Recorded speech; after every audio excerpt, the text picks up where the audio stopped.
through the him is say okay, can now have other agent from the American people, Matthew would visit to our park.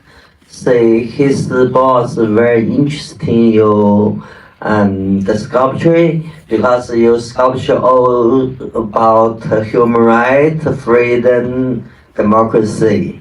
So say with him to visit my park, say many sculpture. They think buy this sculpture to New York, very important museum to exhibition. I think this is a very good chance. Also, our team, my team is very happy. Say great is have American people interested in our artwork, So he make a contract with us, then say, okay, my boss is very interested in you, how to make the statue for CCP virus. So in the agreement, they make, say we should make a video and the camera in your studio. And I say, okay, because people maybe know how to printing, but don't know how to make sculpture. So I accepted this deal. And so the Matthew come with me. I don't know, he's a spy with Chinese government. Because when he's coming in the Las Vegas, the FBI was warning me, say a Chinese government interested in you, you should be careful. I know because this sculpture is CCP virus. The different Chinese mean. Chinese say this virus coming from American soldier. I say this come from China, Wuhan. It's CCP virus. So different opinion. In the American, this freelance, everybody, I can say, this virus from Biden or from Trump, no any problem. But I say this from China, CCP, this is big trouble. I know they will be care about me, but I don't know. Matthew is a spy. This after the Justice Department is a news release. Talk to everyone, the journalist, media. After as the last one, I know who is a spy because they are interview me. Say, hi, Chin, do you know as American FBI catch them? I said, who is the spy? Who's burned my sculpture? They say, you don't know? I said, I don't know. They say, this is the art agent Matthew, and they are organized. And Liu Fan and someone in China, they organized this big trouble for me. It was a surprise to you. So you kind of expected some of the, the person to be a Chinese, right, a spy, yeah. And then it turned out to be a white. Yes. The documentary is very much about the people who are persecuted by the Chinese government from, the Chinese Han people from the mainland. But of course, the CCP's long arm repression is definitely just not, on the people who originally from the mainland. It's also against the people who from Hong Kong, from Xinjiang, the Uyghurs, the Tibetans. So here we have two representatives of the Hong Kong community and the Tibetan communities, Joey and Pema. Do you want to speak about your own experience being the target of transnational repression by the Chinese government? Yeah, sure. Maybe I can start. Thanks again for, coming in such a cold day to take time to learn about our causes. So my name is Joey. I am a Hong Kong activist now based in Washington, D.C. I started as a student activist back in 2019 when Hong Kong's pro-democracy movement began. I organized a lot of underground protests, etc. And because of that mounting political pressure under Hong Kong's newly implemented national security law, I had to flee Hong Kong in late 2020 and settle down in Washington, D.C. Last year on December 13, the Hong Kong government, for my activism in Washington, D.C., issued a 1 million Hong Kong dollar bounty on me alongside with the international arrest warrant. And just a few weeks ago, on December 23rd, Christmas Eve, they revoked my Hong Kong Special Administrative Region passport. And unfortunately, my case is not a singular one. And when you look at the Hong Kong community, the Tibetan community, and the Uyghur community here in the US and in other democracy, my case is really just tip of the iceberg of what is happening, what our community members is going on under the CCP's expanding transnational repression scheme happening in the US on American soil and elsewhere. Beyond this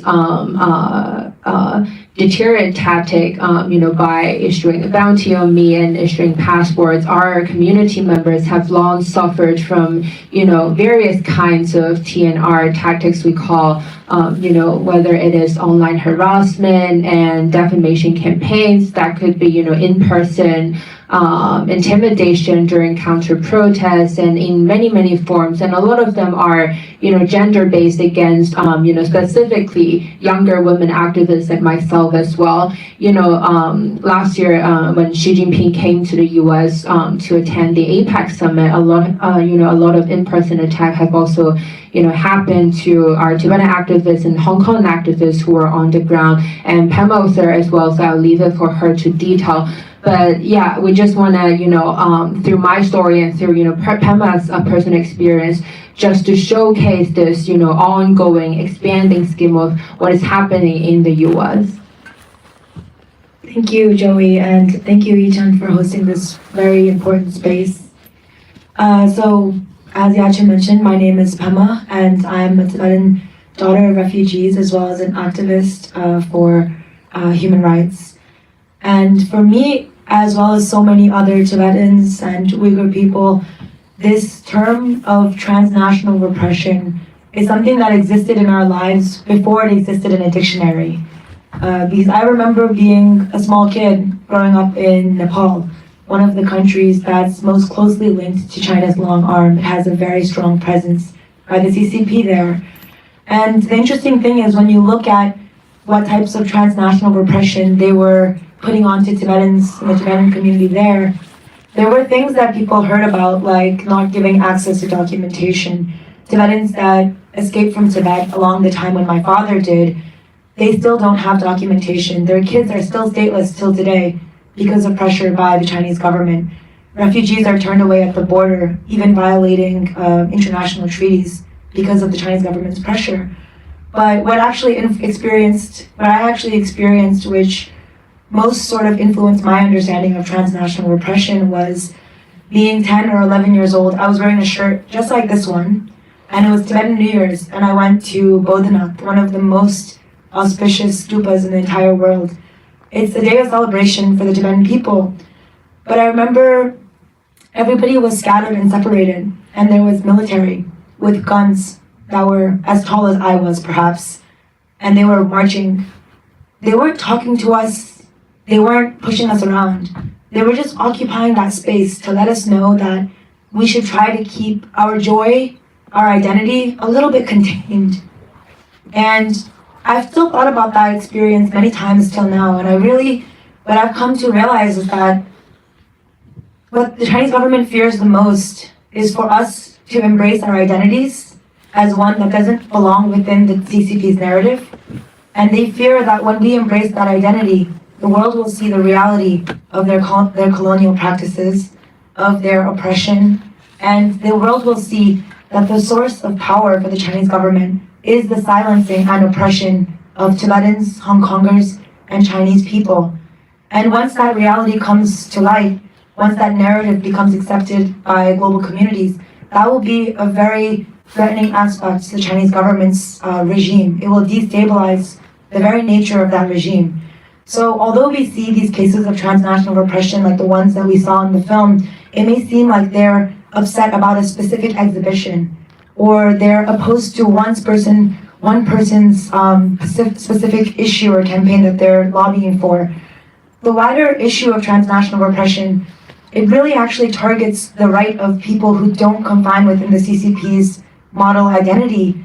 And it wants to actually limit us not only within the borders of the Chinese government's China and its occupied territories, but it actually wants to take that model of repression and spread it around the whole world, such that no other identity may exist anywhere in the world. And that's something which not only hurts Tibetans, Uyghurs, and Chinese people, but it actually hurts everybody in the world. It creates this idea that the Chinese identity is a monolith, and there's only one Chinese identity, and that's one which loves Xi Jinping and thinks just like him and wishes for the Chinese government to rule in that way. So for me, that's just a little bit about my experience with transnational repression and why I think this film is more crucial now than ever to really influence and shape that discussion and allow the voices of people affected by the issues to speak directly with the audience. Thank you. Yi, you're the director of the documentary. You also grew up in China. So what inspired you to make the film? This is the first question. Second, after you made the film, do you fear that yourself become the hero of the movie you make? Kind of a meta situation. Like, do you fear you become the target of transnational repression? Yeah, so thank you everyone for being here. I was really inspired by the 1989 democracy movement because it's a topic that's banned in China. So being someone who was born and grew up there, I knew nothing about it until I moved here. So I was really inspired by what the movement everyone did back then, and I was also really I didn't also know that dissidents like Wang Juntao, who continued his activism and his work even in exile. He never really stopped doing that. I felt like it's a story that has almost been forgotten. But at the same time, it's so important and relevant, especially when I started filming in 2019, what has been going on in Hong Kong, and just seeing everything being so interconnected. I really wanted to tell the story of the dissidents who have been continuing the work for a very long time. Actually, yeah, throughout the making of the film, I was aware of the consequences because outside the embassy, I knew that there were surveillance cameras, and I encountered a lot of intimidations. Honestly, at the time, I didn't even know if the film would get made. Not just because of the intimidation, the violence that was going on, because I think what Pema said really resonated with me, because as a filmmaker, I experienced for the first time, firsthand, Chinese government's influence in shaping narrative, and especially in the filmmaking industry, I got a lot of pushback, and it was really hard to find support for the film. So I had very limited resources, and I didn't know if the film would ever get made. It was really the foundations that supported the film. So that was a very interesting experience for me as well. But Wei Ming and Joey and Pema, their work really inspired me. And I feel like this film is bigger than myself, and it's a really important story that I think deserves to be seen with no fear. Thank you. The reason that, as we saw in the documentary, that FBI made the investigation, DOJ had published the indictments, Matthew actually pleaded guilty, was because the community who experienced the transnational repression, made the government aware of this. Otherwise, they didn't know this was happening. First, we made them, I would say, as part of this China pro-democracy movement, we made the U.S. government aware of the issue. We gave them advice on how to address the issue. We mobilized resources so they will spend the money. They will invest the personnel to do the investigation. That's why, we are seeing the results. Joey and Pema were also, part of the movement. They both work for advocacy organizations. Could you to talk about, the kind of work you have done, the interaction you had with, government officials, whether it's at the federal level or the local police level, and the research and advocacy work? Pema, do you want to start?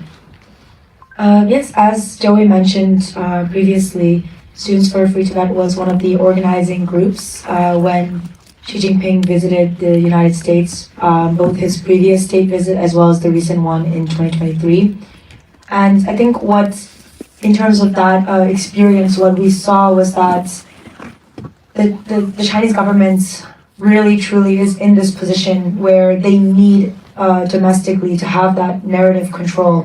And they need domestically for all the people within China to believe in what Xi Jinping is saying.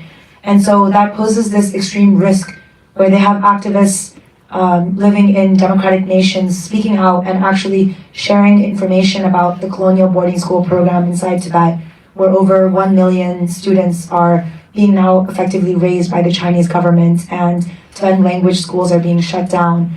A boarding school system that, the world has seen before, and we know how that ended, and yet the Chinese government is doing it again, and they want those things to be done silently under the cover of propaganda and this media black hole inside Tibet. But when we see on the ground in San Francisco, in terms of policy and government reaction to transnational repression, what we saw was that the government, even the US government, which is one of the governments which speaks as though transnational repression is one of its top priorities, it wasn't really prepared to handle the magnitude of what happened, the level of sophisticated organization by the Chinese government and its United Front groups. What I experienced one of the nights when we had our protest against Xi Jinping, one of my colleagues, she's actually here, Tala Zoksang, did an action against Xi Jinping. He was inside the hotel having a meeting with US business leaders, and she did a protest outside, and we were there. There were initially about over 500 Tibetan Uyghurs and Hong Kongers protesting. As the situation got more and more dangerous, Tibetans and Hong Kongers and Uyghurs were being approached and confronted by CCP supporters violently and aggressively. Many of them had to go home. Eventually, there were students who were physically assaulted and beaten. And there was a moment where I was standing, it was raining, and I was standing with some parents, and they were begging me, my 16-year-old children are here at this protest. I am so worried about them. Please, can you as the director of SFT tell them to go home? I'm so worried. They're adamant that they will not leave, because as long as Xi Jinping is on democratic soil, they will continue protesting. And these are 16-year-old Tibetans.